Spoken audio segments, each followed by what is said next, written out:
चक्रवाती तूफान Amphan super cyclone में बदल चुका है और यह 20 मई को गंभीर चक्रवाती तूफान के रूप में पश्चिम बंगाल और बांग्लादेश के तट को पार कर सकता है।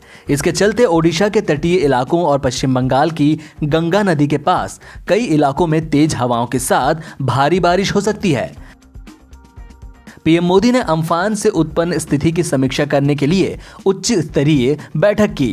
इस बैठक में गृह मंत्रालय और राष्ट्रीय आपदा प्रबंधन प्राधिकरण के अधिकारी शामिल हुए। इस बैठक में गृह मंत्री अमित शाह भी शामिल हुए। गृह मंत्रालय ने पश्चिम बंगाल और ओडिशा सरकार को जारी परामर्श में कहा कि अम्फान सोमवार सुबह दक्षिण बंगाल की खाड़ी के मध्य हिस्सों और बगल की मध्य बंगाल की खाड़ी के ऊपर मौजूद है।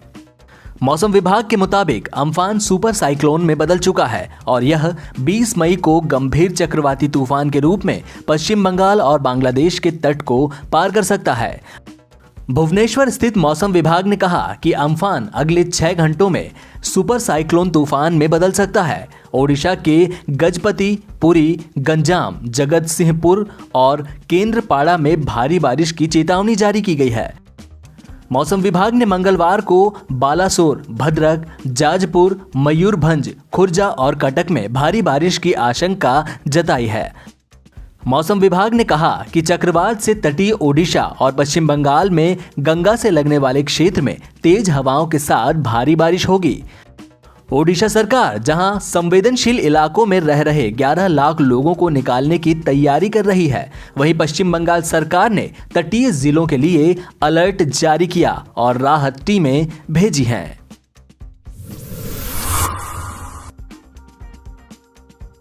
घर लौटने के इच्छुक प्रवासी मजदूरों के लिए 1000 बस चलाने की कांग्रेस की पेशकश को योगी सरकार ने स्वीकार कर लिया है।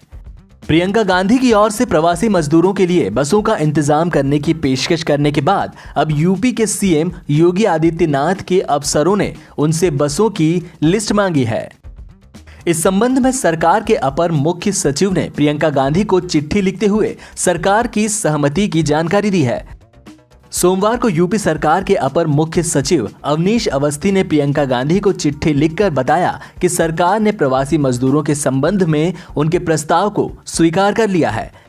पत्र में आगे लिखा गया कि प्रियंका अविलंब 1000 बसों की सूची और उसके चालक परिचालक की डिटेल्स को सरकार को उपलब्ध कराएं, जिससे कि इसका उपयोग प्रवासी मजदूरों के लिए हो सके। भारतीय वायुसेना पाकिस्तान के कब्जे वाले कश्मीर में घुसकर आतंकी लॉन्च पैड्स को फिर निशाना बनाने के लिए तैयार है। मई की शुरुआत में हंदवाड़ा एनकाउंटर हुआ था, जिसमें भारत ने अपने 5 जवान खोए। इस मुठभेड़ के बाद से ही पाकिस्तान को डर है कि भारत जवाबी कार्रवाई कर सकता है। उन्होंने कहा कि IAF 24 घंटे तैयार है। एयरफोर्स चीफ ने मीडिया को दिए इंटरव्यू में कहा कि जब भी हमारी धरती पर कोई आतंकी हमला होता है तो पाकिस्तान को चिंता होनी चाहिए। उन्हें अगर इस टेंशन से मुक्ति पानी है तो भारत में आतंक फैलाना बंद करना होगा। एयरफोर्स चीफ से जब पूछा गया कि क्या भारत फिर से POK में किसी एयर स्ट्राइक करने को तैयार है, इस सवाल पर भदौरिया ने कहा कि अगर हालात की यही डिमांड होती है तो बिल्कुल इंडियन एयरफोर्स 24/7 रेडी है। कर्नाटक सरकार ने लॉकडाउन के चौथे चरण में बड़ी छूट देते हुए रोडवेज और प्राइवेट बसों को चलाने की अनुमति दे दी है। हालांकि कंटेनमेंट जोन में सख्ती लागू रहेगी।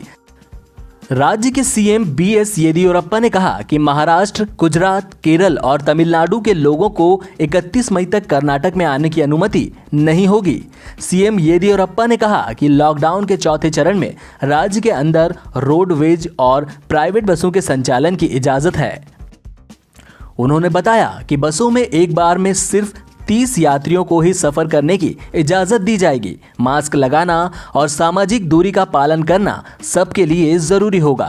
बस का किराया नहीं बढ़ाया जाएगा।